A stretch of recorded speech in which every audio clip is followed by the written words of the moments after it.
എല്ലാ സബ്ജക്റ്റിലും കിടിലൻ മാർക്കുണ്ട്. പക്ഷെ ഒന്നോ രണ്ടോ സബ്ജക്റ്റിൽ മാത്രം എത്ര ഹാർഡ് വർക്ക് എടുത്തിട്ടും എത്ര പഠിച്ചിട്ടും തീരെ മാർക്ക് കിട്ടണില്ല. അങ്ങനെ ഒരു സബ്ജക്റ്റിൻ്റെ പേര് പറയുകയാണെങ്കിൽ ഒരു പക്ഷേ കൊമേഴ്സ് ആൻഡ് ഹ്യൂമാനിറ്റീസിൻ്റെ കുട്ടികൾക്ക് ഇംഗ്ലീഷ് ഉണ്ടായിരിക്കും. അതുപോലെ തന്നെ ഒരു സബ്ജക്റ്റാണ് നമ്മുടെ എക്കണോമിക്സ് എന്ന് പറയുന്നത്.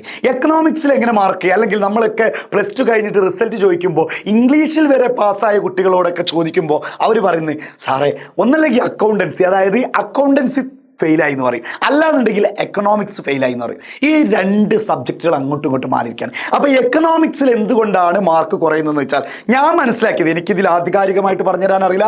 അതിന് കിഡിലനായിട്ട് കേരളത്തിലെ നമ്പർ 1 പുലിക്കുട്ടി, എക്കണോമിക്സിൻ്റെ പുലിക്കുട്ടി നിങ്ങൾക്ക് വെബിനാർ സെറ്റ് ചെയ്തിട്ടുണ്ട്. പക്ഷെ ഞാൻ മനസ്സിലാക്കിയത്, അതായത് നമ്മുടെ ഹ്യൂമാനിറ്റീസുകാർക്കും കൊമേഴ്സുകാർക്കും എപ്പോഴും മാത്തമാറ്റിക്സ് സ്കില്ലിങ്ങനെ വർക്ക് ചെയ്യേണ്ട ഒരു സബ്ജക്റ്റുകളൊന്നും വരാത്തത് കൊണ്ട് തന്നെ നമുക്ക് മാത്തമാറ്റിക്സ് സ്കില്ല് കുറവായിരിക്കും എന്ന് വെച്ചാൽ നമുക്ക് ഇതിൻ്റെ ആവശ്യം വരുന്നില്ല. കാരണം ഓൾറെഡി നമ്മളെന്തപ്പോൾ ഹ്യൂമാനിറ്റീസ് ആണെങ്കിൽ നമ്മൾ എന്തൊക്കെ പഠിക്കും, ഹിസ്റ്ററി, പൊളിറ്റിക്സ്, പിന്നെ അല്ലെങ്കിൽ സോഷ്യോളജി, ഇങ്ങനെയുള്ള കുറേ സബ്ജക്റ്റിലൊക്കെ നമ്മളെന്താ കുറേ തിയറി പോലത്തെ ഇങ്ങനെ കാര്യങ്ങൾ പഠിക്കും. പക്ഷേ എക്കണോമിക്സിൽ കോൺസെപ്റ്റ് മനസ്സിലാക്കണം, മാത്തമാറ്റിക്സ് സ്കില്ല് ഉണ്ടാക്കിയെടുക്കണം, ഇങ്ങനത്തെ കുറേ കാര്യങ്ങളുണ്ട്. അപ്പോൾ ഇത് മാത്രം മതിയോ, അല്ലെങ്കിൽ ഇതുകൊണ്ടാണോ മാർക്ക് കുറയും? ചിലപ്പോൾ നിങ്ങൾക്ക് ഉണ്ടാവും, മാത്തമാറ്റിക്സ് സ്കില്ല് എനിക്ക് അടിപൊളിയാണല്ലോ, ഞാൻ 10th മാത്സിൽ എനിക്ക് A+ ആയിരുന്നു, പിന്നെ എന്തുകൊണ്ട് എക്കണോമിക്സിൽ മാർക്ക് കുറയും? അപ്പോൾ ആധികാരികമായിട്ട് എന്തൊക്കെ കാര്യങ്ങൾ കൊണ്ടാണ് മാർക്ക് കുറയുന്നത് എന്നുള്ള ഒരു വെബിനാറാണ്, അതായത് സെപ്റ്റംബർ 19 ഫ്രൈഡേ നമ്മൾ കണ്ടക്ട് ചെയ്യുന്നത്. മക്കളെ, ഇതിൽ നിങ്ങൾ എന്തായാലും ജോയിൻ ചെയ്യണം. എങ്ങനെയാണ് സാർ ഇതിൽ ജോയിൻ ചെയ്യാൻ പറ്റുക?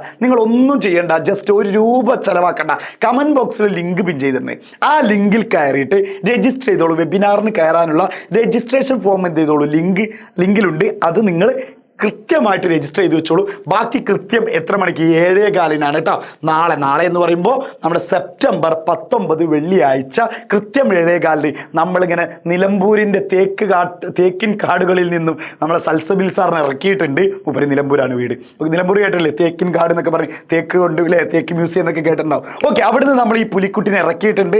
അപ്പോൾ സ്വാഭാവികമായിട്ട് നിങ്ങൾക്ക് എന്ത് ഡൗട്ടുകൾ ഉണ്ടെങ്കിൽ മൂപ്പരോട് ചോദിക്കാം. സാർ ഞങ്ങൾ ചിലപ്പോൾ നിങ്ങൾ സാർ പറഞ്ഞിട്ടുണ്ടാവും എഴുതി പഠിക്കാൻ. അപ്പോൾ നിങ്ങൾ പല ആൾക്കാർ എഴുതി പഠിക്കുന്നവരായിരിക്കും. അപ്പം നിങ്ങൾക്ക് എന്താണോ ബുദ്ധിമുട്ടുകൾ അത് ചോദിച്ചിട്ടും സാറിൻ്റെ ഭാഗത്തുള്ള എല്ലാ കാര്യങ്ങളും നോക്കിയിട്ട് എക്കണോമിക്സിൽ ഇനി നമുക്ക് എന്ത് ചെയ്യാൻ പറ്റില്ല, ഒരു ബുദ്ധിമുട്ടുള്ള സബ്ജക്റ്റ് ആണെന്ന് നമുക്ക് തോന്നാനേ പാടില്ല.